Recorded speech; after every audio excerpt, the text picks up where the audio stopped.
जय हिंद दोस्तों, आप सभी का स्वागत है आपके अपने प्यारे चैनल शाक्य जी के क्लासेस में। अगर आप लोग भी कर रहे हैं आरआरबी एनटीपीसी 12th लेवल की तैयारी, तो ये क्लास बिल्कुल आप लोगों के लिए। आपको भी पता है दोस्तों, अब एग्जाम के 13 से 14 दिन बचे हुए दोस्तों। ठीक है, इन 13 से 14 दिन में दोस्तों आपको सिर्फ रिवीजन करना है दोस्तों। और ये क्लास मैं आपके लिए लेके आऊँ जिसके अंदर आज हमारा जीके जेस का प्रैक्टिस सेट नंबर 15 है दोस्तों। ठीक है, आपको एग्जाम में सिलेक्शन लेना है दोस्तों तो ये प्रैक्टिस सेट जरूर फॉलो करिएगा। आपको इन प्रैक्टिस सेट से बहुत बेनिफिट होगा दोस्तों। ठीक है, क्योंकि जीके जेएस में दोस्तों कहां से क्या आ जाए हमें नहीं पता, लेकिन हमें इतना जरूर पता है दोस्तों किन टॉपिक से क्वेश्चन आने हैं और किन टॉपिक को आपको पढ़ना है। इसलिए वीडियो के अंत तक बने रहे, एक एक क्वेश्चन इंपॉर्टेंट रहने वाला है। आपकी स्क्रीन पर पहले ही क्वेश्चन है, आंसर करिएगा इसका। ये हमारा जीके जेएस का प्रैक्टिस सेट नंबर 15 है। कल से दोस्तों हम मॉडल पेपर सीरीज स्टार्ट करने जा रहे हैं और मैं सभी वीरों से निवेदन करूंगा कि वो सभी स्टूडेंट जो डेली क्लास अटेंड करते हैं, जो डेली क्लासेस फॉलो करते हैं, वो उस मॉडल पेपर सीरीज में भी दिखने चाहिए। ठीक है दोस्तों, पहला क्वेश्चन आपकी स्क्रीन पर है। भारतीय संविधान के किस अनुच्छेद के तहत स्थानीय स्वशासन को नीति निर्देशक तत्व के रूप में मान्यता दी गई है? सभी स्टूडेंट्स बताएंगे इस प्रश्न का आंसर क्या रहेगा। दोस्तों इस प्रश्न का आंसर क्या रहेगा बताइए दोस्तों। आर्टिकल 44 में क्या है दोस्तों? समान नागरिक संहिता। नोट करेंगे, समान नागरिक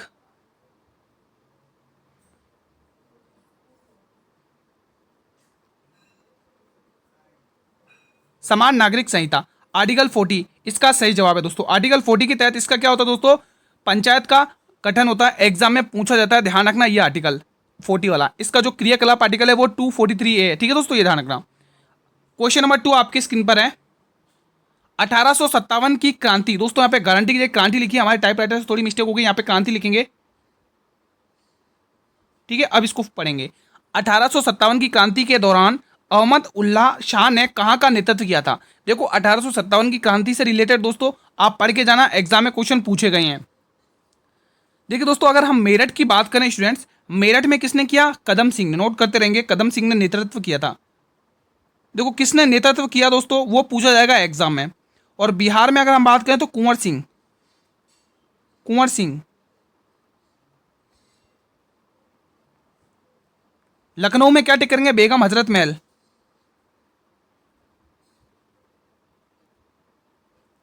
बेगम हजरत महल। ठीक है दोस्तों, अगर हम यहां पर एक और पॉइंट की बात करें दोस्तों, इलाहाबाद में किसने नेतृत्व किया था बताइए? इलाहाबाद इलाहाबाद में दोस्तों लियाकत अली। नोट करेंगे, लियाकत अली। लियाकत अली, ये पॉइंट आप लोग नोट करेंगे। वहीं में इलाहाबाद की जगह दोस्तों अगर आपसे पूछूं कानपुर में, तो कानपुर में नाना साहेब, इन्होंने नेतृत्व किया था 1857 की क्रांति का। यहां पे नोट करेंगे नाना साहेब। नाना साहेब, ये कुछ इंपॉर्टेंट पॉइंट है जो आपको पता होनी चाहिए।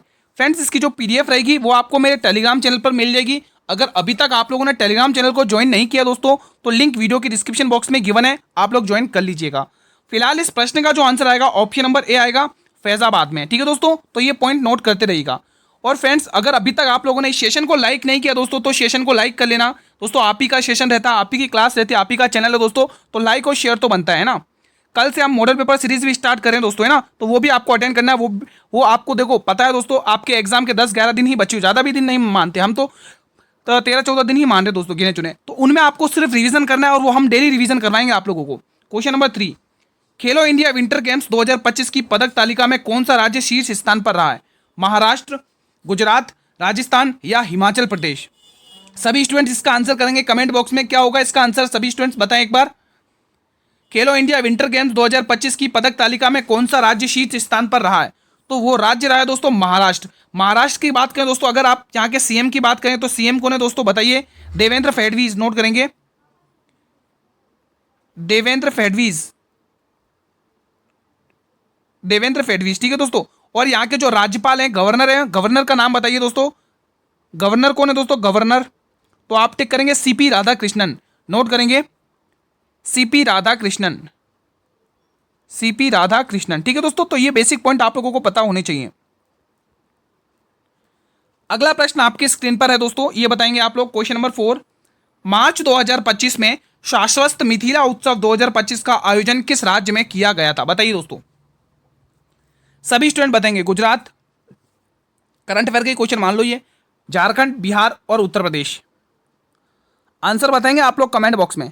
दोस्तों देखो डेली इसी टाइम पर क्लास चलती है, जो भी नए विजिट कर रहे हैं चैनल पर, पहली बार क्लास को वॉच करें, उनको मैं बता देता हूँ जो हमारी क्लास का टाइम रहता है वो मॉर्निंग में 10 बजे मैथ की क्लास अपने निर्धारित समय पर हाजिर हो जाती है दोस्तों, और जीके जीएस की क्लास अपने 8 बजे निर्धारित समय पर हाजिर हो जाती है। ठीक है, तो ये दोनों ही टाइम ध्यान रखना दोस्तों, क्लासेस इसी टाइम पर चलती हैं।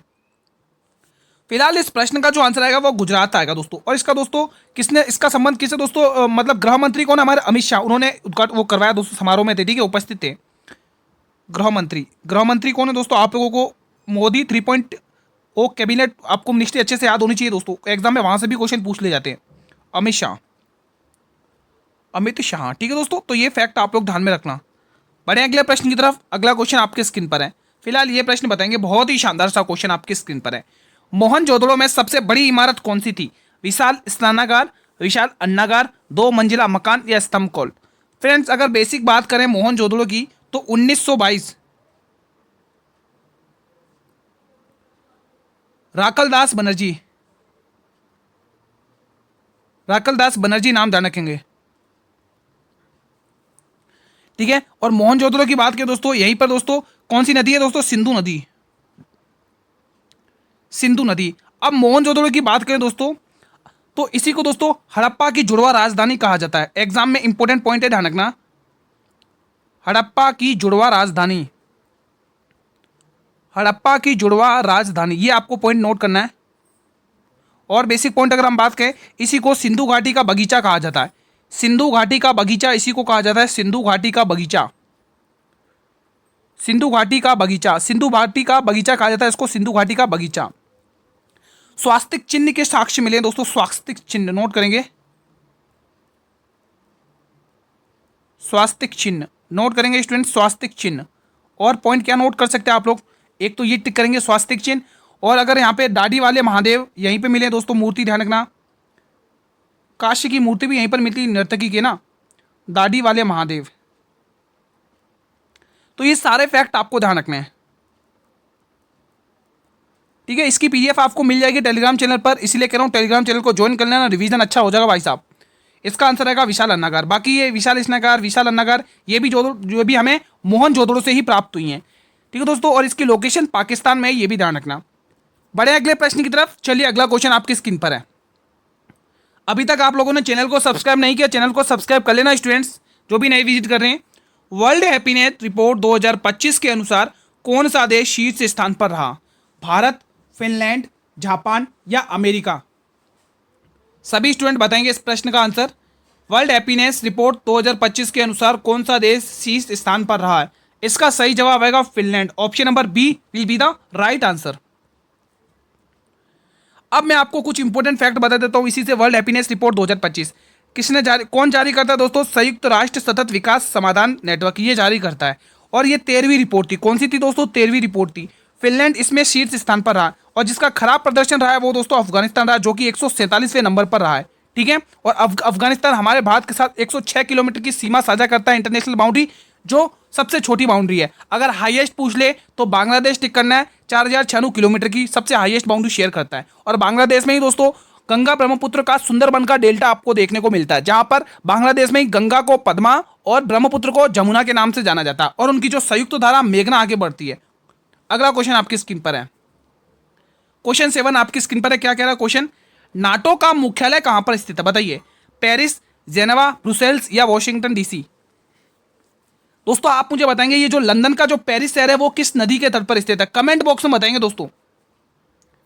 इसका सही आंसर आएगा Brussels. Option number C will be the right answer.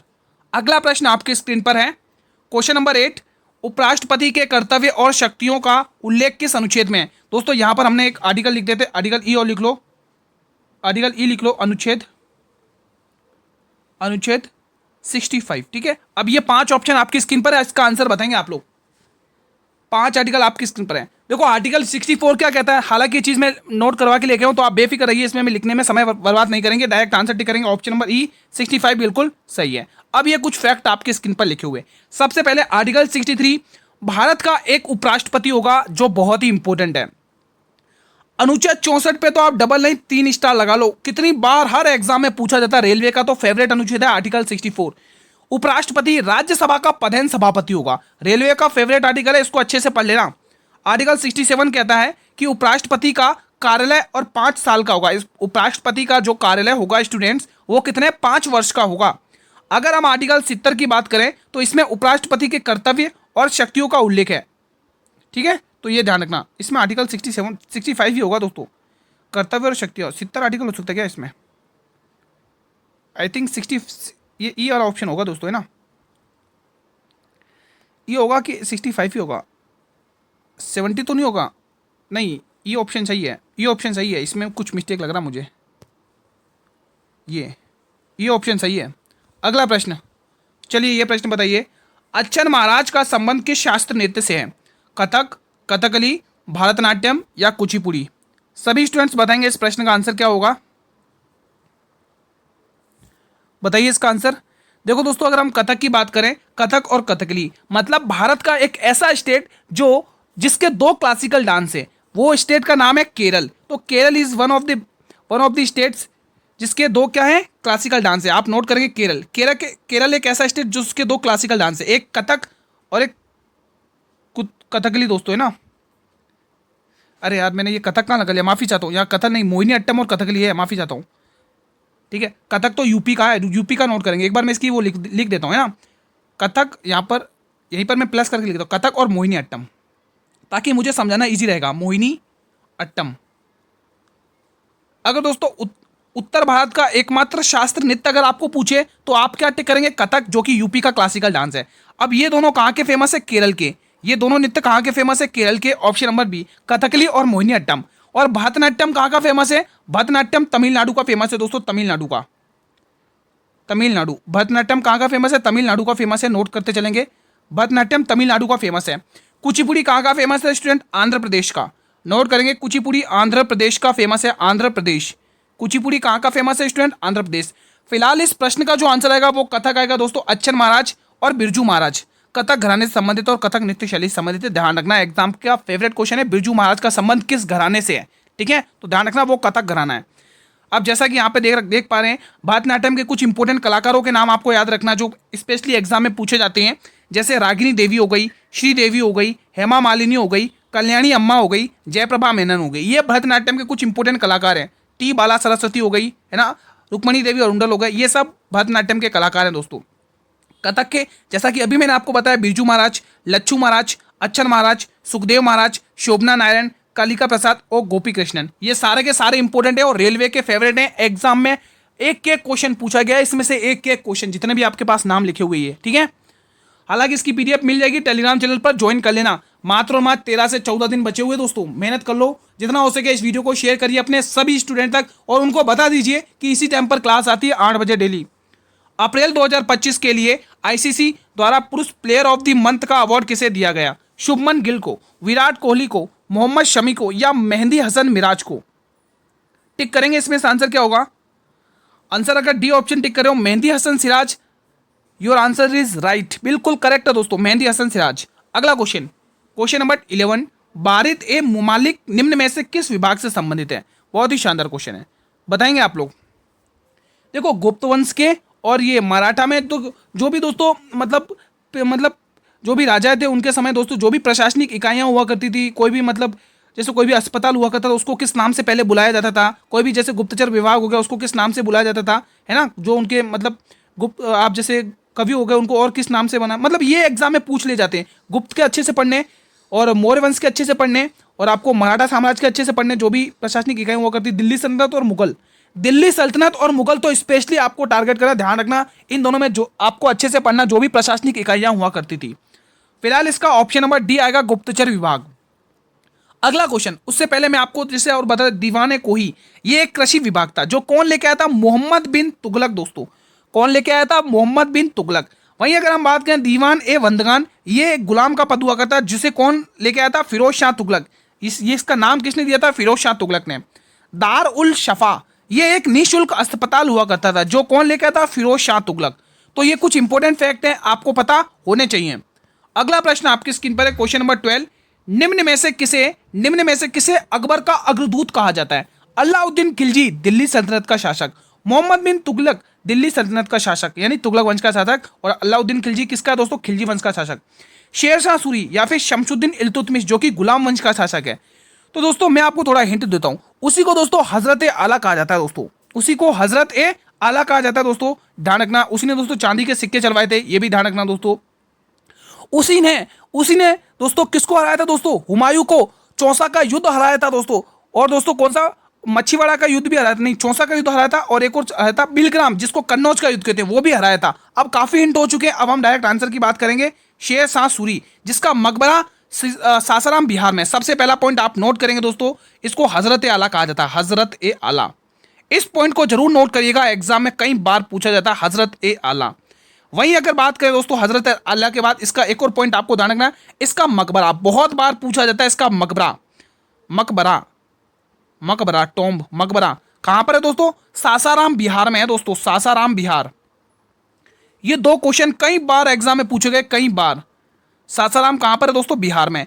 इसने दोस्तों बिहार, इसी ने दोस्तों युद्ध लड़े, और दोनों ही युद्ध में उसने किसको, हुमायूं को हराया। हुमायूं कौन था, हुमायूं अकबर का पिता था, अगर आपने अच्छे से पढ़ा है तो।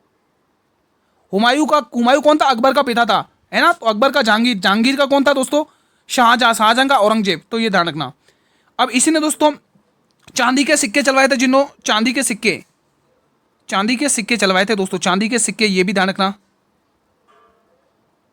इसने दोस्तों गज ए सिकंदरी चलवाई थी भूमि मापने के लिए, गज ए सिकंदरी, गज ए सिकंदरी, गज ए सिकंदरी, ये ध्यान रखना, गज ए सिकंदरी। ठीक है दोस्तों, अब मुझे आप बताइए, इसको शेरशाह की उपाधि किसने दी थी, कमेंट बॉक्स में बताइए, कमेंट बॉक्स में बताइए, इसे शेरशाह की उपाधि किसने दी थी। अगला प्रश्न आपके स्क्रीन पर है तब तक। क्वेश्चन नंबर 13, देवमाली निम्न में से किस पर्वत की सबसे ऊंची चोटी है, बताइए दोस्तों। असम, बिहार, उड़ीसा या बंगाल। जी हाँ दोस्तों, किसकी पूर्वी घाट में हम बात करें, उड़ीसा की, ये किसकी सबसे ऊंची, उड़ीसा की, ध्यान रखना, ऑप्शन नंबर सी। इन पॉइंट्स को, छोटे छोटे पॉइंट्स को ध्यान में रखना, इंपोर्टेंट पॉइंट है। क्वेश्चन 14, अनेर, पंजरा और वागुर किस नदी की सहायक नदियां हैं, बताएंगे आप लोग, जब तक मैं इन नदियों के उद्गम स्थल लिख लेता हूं। अगर मैं बात करूं दोस्तों गोदावरी, ये कहां से निकलती है, त्रयकम्बेश्वर पहाड़ों से, त्रयकम्बेश्वर पहाड़। और ये कहां, इसकी लोकेशन अगर हम बात करें तो नासिक महाराष्ट्र में है दोस्तों, नासिक महाराष्ट्र में, नासिक महाराष्ट्र में। दोस्तों अगर आपने देखा होगा दोस्तों, जो पूर्वी घाट है ना, वो क्या टूटा फूटा पर्वत है ना, टूटा फूटा पर्वत है। क्यों है, क्योंकि दोस्तों ये जो गोदावरी, कृष्णा और ये महानदी जैसी ये जो नदियां ना, ये क्या अपना जल बंगाल की खाड़ी की तरफ जाते हैं, और बंगाल की खाड़ी की तरफ जाने के लिए इनसे कौन सी पहाड़ियां टकराएंगी, ये जो आप पूर्वी घाट में पहाड़ियां दिख रही ना, तो इनको मतलब इनकी दरार करते हुए निकलती हैं दोस्तों नदियां, है ना। तो इसीलिए वहां का जो पर्वत है ना, वहां पे टूटे फूटे पर्वत है दोस्तों, है ना। लेकिन पश्चिमी घाट में ऐसा नहीं है, पश्चिमी घाट में सिंपल पर्वत है ना।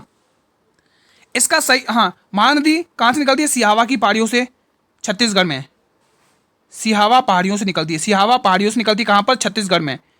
कहां पर निकलती है, लोकेशन ध्यान रखना, छत्तीसगढ़ में। लिख लो, लिखना चाहो तो लिख लो भले ही, छत्तीसगढ़, ताकि पीडीएफ के माध्यम से आप रिवीजन अच्छे से कर सको, छत्तीसगढ़। ठीक है दोस्तों, हम अपनी तरफ से पूरी कोशिश करेंगे, कोई भी कसर नहीं छोड़ेंगे, लेकिन आप लोगों को भी वीडियो पूरा अंत तक वॉच करना है। ये नहीं कि एक दिन देख ली, 2 दिन देख ली, तीसरे दिन गायब, ऐसा नहीं होगा दोस्तों। अगर किसी भी टीचर से पढ़ रहे हो तो पूरा पढ़िए दोस्तों, अन्यथा मत पढ़िए दोस्तों। कहने का मतलब ये, मतलब आपको कुछ सीखने को ही मिलेगा नया, तो ध्यान रखिएगा। नर्मदा नदी अमरकंटक की पहाड़ियों से, अमरकंटक की पहाड़ियों से, सारा एग्जाम ओरिएंटेड कंटेंट है, कोई भी वैसा कंटेंट नहीं, बिल्कुल एग्जाम ओरिएंटेड है। अमरकंटक पहाड़ियां, नर्मदा नदी को एमपी की लाइफ लाइन कहा जाता है। दो जलप्रपात ध्यान रखने, कौन कौन से, धुआंधार जलप्रपात और कपिल धारा जलप्रपात। ठीक है, तो ये एग्जाम में कई बार पूछा गया क्वेश्चन है। तापी नदी इसका सही जवाब रहेगा दोस्तों। गुजरात का जो सूरत शहर है दोस्तों, गुजरात का जो सूरत शहर इसी नदी के तट पर स्थित है। गुजरात का ये जो सूरत शहर है दोस्तों, गुजरात का ये इसी नदी के तट पर स्थित है। ये पॉइंट छोटे छोटे आपको पता होने चाहिए। अगला प्रश्न आपकी स्क्रीन पर है, क्वेश्चन नंबर 15, निम्न में से किस अम्ल का उपयोग पूर्ति के रूप में होता है, बोरिक अम्ल, सिट्रिक अम्ल, सल्फ्यूरिक अम्ल, फास्फोरिक अम्ल। कमेंट बॉक्स में बताएंगे इसका आंसर अगर आपको आता है। देखो मैथ की क्लास अगर आपने मॉर्निंग में नहीं देखी है तो इस क्लास के खत्म होने के बाद मैथ की क्लास जरूर देख लेना मॉर्निंग में। सीधा एग्जाम को टारगेट करते हुए सारे के सारे क्वेश्चन है। ऑप्शन सी इसका सही जवाब है, सल्फ्यूरिक अम्ल। अगला प्रश्न आपकी स्क्रीन पर है, ऑफ ब्रेक शब्द का प्रयोग निम्न में से किस खेल में किया जाता है, हॉकी, क्रिकेट, फुटबॉल या basketball. Answer in the comment box. इसका सही आंसर आएगा दोस्तों cricket. Option number B will be the right answer. अगला प्रश्न, हाल में पुरुषों की 35 किलोमीटर रेस वॉक में नया विश्व रिकॉर्ड किसने बनाया है? बताइए। David Tomala, Ivan Infi, Johanna Garcia या मास्टो कोबायाशी? कमेंट बॉक्स में बताएंगे। करंट अफेयर का क्वेश्चन है ये। आंसर आएगा दोस्तों इवान इन्फी। ऑप्शन नंबर बी सही जवाब है। अगला प्रश्न देख सकते हैं, क्वेश्चन नंबर 18 आपकी स्क्रीन पर है। पंचायत के सीटों का आरक्षण निम्न में से किस अनुच्छेद में उल्लेखित है? बताइए दोस्तों। चलिए मैं आपको एक क्वेश्चन पूछ लेता हूँ, अगर जितने भी बच्चे एक्टिव रहेंगे, अगर शुरू से अंत तक वीडियो को देख रहे हैं तो वो बच्चे बता देंगे। अभी मैंने आपसे थोड़ी देर पहले स्टार्टिंग में फर्स्ट क्वेश्चन में बताया था कि पंचायत का गठन किस आर्टिकल के तहत होता है। अगर आप एक्टिव हैं तो कमेंट करके बताइए, अगर आपको पहले से आता है तो भी कमेंट करके बताइए। अभी बताया था, चलो एक बार और बताते हैं उसका गठन। गठन वापिस ध्यान रखना दोस्तों, आर्टिकल 40। आर्टिकल 40 बहुत इंपॉर्टेंट आर्टिकल है और इसको पंचायत राज का दर्जा किस संशोधन के तहत दिया गया था वो पॉइंट भी इंपॉर्टेंट है। मैं वो पॉइंट भी लिखवा देता हूं। 73वां संशोधन, नोट करेंगे। 73वां संशोधन 1992 का। इसी संशोधन के तहत दोस्तों इसको पंचायत का दर्जा दिया गया था। ये आपको ध्यान में रखना है, ठीक है दोस्तों। ये संशोधन ध्यान रखना है आप लोगों को, 73वां संशोधन 1992 का। फिलहाल इस प्रश्न का जो आंसर आएगा वो अनुच्छेद 243 का डी। देखो ऐसे क्वेश्चन भी डीपली पूछे गए हैं पंचायत से रिलेटेड, तो अच्छे से पढ़ लेना इनके अनुच्छेद। हालांकि कुछ फैक्ट भी मैंने आपके लिए रख रखे हैं, देख सकते हैं आप लोग यहाँ पर। अब ये कुछ इंपॉर्टेंट आर्टिकल आपकी स्क्रीन पर है। जैसे दोस्तों पंचायत से रिलेटेड आपको इसका स्क्रीनशॉट लेना है, एग्जाम में क्वेश्चन पूछे जाएंगे। जैसे अनुच्छेद 243 हम क्या कहेंगे, इसमें पंचायत शब्द की परिभाषा दे रखी है दोस्तों। आर्टिकल 243 का ए ग्राम सभा की परिभाषा है। अनुच्छेद 243 बी में क्या है, पंचायतों का गठन है। अनुच्छेद 243 के सी में क्या है, पंचायतों के सदस्यों की संरचना है। अनुच्छेद 243 का डी में क्या है, पंचायतों में सीटों का आरक्षण है। दोस्तों ध्यान रखना, एग्जाम के लिए इंपॉर्टेंट आर्टिकल है। अनुच्छेद 243 ई में क्या, पंचायत के सदस्यों की योग्यता है। ये भी आर्टिकल इंपॉर्टेंट है, ये भी आर्टिकल इंपॉर्टेंट है, ये सबसे इंपॉर्टेंट है। तो ये इंपॉर्टेंट आर्टिकल आपको ध्यान में रखना दोस्तों। अब बढ़ते हैं अगले प्रश्न की तरफ। देख सकते हैं क्वेश्चन नंबर 19 आपके स्क्रीन पर है। ये भी इंपॉर्टेंट क्वेश्चन है। क्वेश्चन क्या कह रहा है, निम्न में से किस राज्य में चू फाट नृत्य किया जाता है? इंपॉर्टेंट है दोस्तों। देखो नृत्य दोस्तों आपको अच्छे से रटना है। एक क्वेश्चन पूछा गया हर शिफ्ट में नृत्य से रिलेटेड, स्टैटिक जीके में, है ना। तो ये आप लोग ध्यान रखना। इसका आंसर आप लोग क्या टिक करेंगे, आंसर बताइए कमेंट बॉक्स में। अगर आप सिक्किम ऑप्शन टिक कर रहे हैं तो बिल्कुल सही टिक कर रहे हैं दोस्तों। ऑप्शन नंबर डी बिल्कुल सही जवाब है। क्वेश्चन नंबर 20 आपकी स्क्रीन पर है। राष्ट्रीय कथक नृत्य संस्थान की स्थापना किस वर्ष में की गई थी? 1954, 1964, 1961 या 1969? कमेंट बॉक्स में आंसर कीजिए इसका। राष्ट्रीय कथक नृत्य संस्थान की स्थापना किस वर्ष में की गई थी? इसका जवाब अगर आपको आता है तो कमेंट बॉक्स में दीजिए। देखो इसकी स्थापना की बात करें दोस्तों तो इसकी स्थापना 1964 में की गई थी। पहला पॉइंट आपको ये ध्यान रखना, option number B will be the right answer of this question दोस्तों। जैसा कि अभी मैंने आपको बताया था दोस्तों, ये जो कथक है दोस्तों किस स्टेट का क्लासिकल डांस है? यूपी का। एकमात्र उत्तर भारत का शास्त्रीय नृत्य आपको बताया था अभी मैंने, ये एकमात्र उत्तर भारत का शास्त्रीय नृत्य है, तो ध्यान रखना दोस्तों, ठीक है। तो दोस्तों आज की क्लास हम यहीं पर वाइंड अप करेंगे। कैसा लगा आप लोगों को रिवीजन, एक प्यारा सा कमेंट जरूर कमेंट करके बताइएगा दोस्तों। अब दोस्तों गिने चुने 13 से 14 दिन बचे हुए हैं। अब अपने आप को जागरूक कर लीजिए और मेहनत करने में लग जाइए। सिलेक्शन लेना है तो मेहनत तो करना पड़ेगा दोस्तों, बिना मेहनत के तो सिलेक्शन नहीं मिलने वाला है ना। तो आपको मेहनत करिए। डेली हम क्लासेस लेके आते हैं, उन डेली क्लासेस को फॉलो करिए, अटेंड करिए। डेली क्वेश्चन, अगर आपको मैथ से डर लगता है तो मैथ की क्लास सुबह 10 बजे आती है। डर भी दूर होगा, कम समय में अच्छा स्कोर भी करके आओगे, ये गारंटी के साथ है दोस्तों, कह रहा हूं, है ना। तो इन चीजों को जरूर फॉलो करिएगा। अगर दोस्तों सेशन पसंद आया तो दोस्तों आप सभी से निवेदन है सेशन को लाइक कर लेना दोस्तों, और आप सभी से ये भी निवेदन है कि सेशन को शेयर भी करना आप लोगों को। फेसबुक, व्हाट्सएप, इंस्टाग्राम, जिस भी प्लेटफॉर्म तक आपकी रीच है आप सेशन को शेयर कर सकते हैं दोस्तों अपने फ्रेंड्स के साथ, और उन्हें बता दीजिए कि जो क्लास का टाइम रहता है डेली बेसिस पर वो यही रहता है दोस्तों, ठीक है। और साथियों अगर आप लोगों के काम की चीज़ बात कर लूँ, अगर आप लोग इस क्लास की पीडीएफ चाहेंगे रिवीजन के लिए तो डेली क्लास की जो भी पीडीएफ क्लासेस रहती हैं उनकी पीडीएफ आपको टेलीग्राम चैनल पर मिल जाएगी। अगर अभी तक आप लोगों ने टेलीग्राम चैनल को ज्वाइन नहीं किया मेरे वीरों, तो टेलीग्राम चैनल को ज्वाइन कर लो। इस वीडियो के डिस्क्रिप्शन बॉक्स में लिंक गिवन है। और एक और बात स्टूडेंट्स, अगर आपको इस क्लास में किसी भी क्वेश्चन से रिलेटेड कोई भी प्रकार का कोई भी डाउट हो तो ये कमेंट बॉक्स आप लोगों के लिए इसीलिए दिया जाता है, तो कमेंट बॉक्स में आप लोग अपने डाउट को शेयर कर सकते हैं, ठीक है, अगर आपको डाउट हो।